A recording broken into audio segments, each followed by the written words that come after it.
नमस्कार, आप देख रहे हैं जौनपुर टुडे और मैं हूं शुभम अग्रहरी। साथियों जैसा आप सभी को पता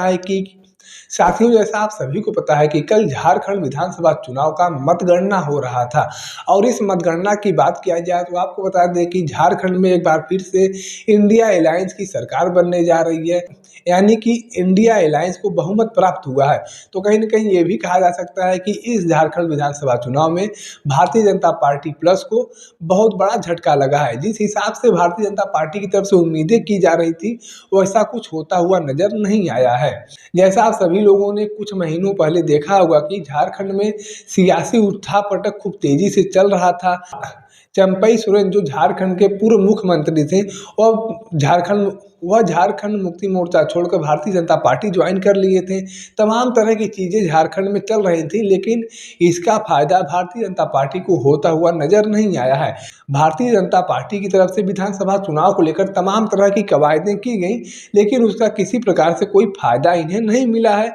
वहीं अगर झारखंड मुक्ति मोर्चा की बात किया जाए तो आपको बता दें कि झारखंड विधानसभा चुनाव में झारखंड मुक्ति मोर्चा ने 34 सीटें अकेले जीती हैं। वहीं 16 सीटों पर कांग्रेस पार्टी ने भी जीत दर्ज किया है। उसके बाद 4 सीटों पर आरजेडी ने भी जीत दर्ज किया है, यानी कि 34, 16 और 4 को मिलाते हैं तो 54 सीटें होती हैं और 1-2 और छोटे दलों का सीट मिला लिया जाए तो इनका 55-56 सीटें बन जाता है। ऐसे में ये कहा जा सकता है कि झारखंड में पूर्ण बहुमत के साथ इंडिया अलायंस की सरकार बनने जा रही है। वहीं भारतीय जनता पार्टी को या यूं कहें तो एनडीए गठबंधन को बड़ा झटका लगा है। एनडीए गठबंधन की बात किया जाए तो आपको बता दें कि झारखंड विधानसभा चुनाव में एनडीए गठबंधन कुल 22-23 सीटों पर ही सिमट गया, जबकि एनडीए गठबंधन से बड़े बड़े दावे किए जा रहे थे कि हम इस बार सरकार बनाएंगे और चिंपई सोरेन को भी इसीलिए तोड़ कर लाया गया था कि चिंपई सोरेन के भरोसे झारखंड में भारतीय जनता पार्टी की सरकार बन सकती है। लेकिन चिंपई सोरेन को लाने का कोई खास फायदा भारतीय जनता पार्टी को नहीं हुआ है।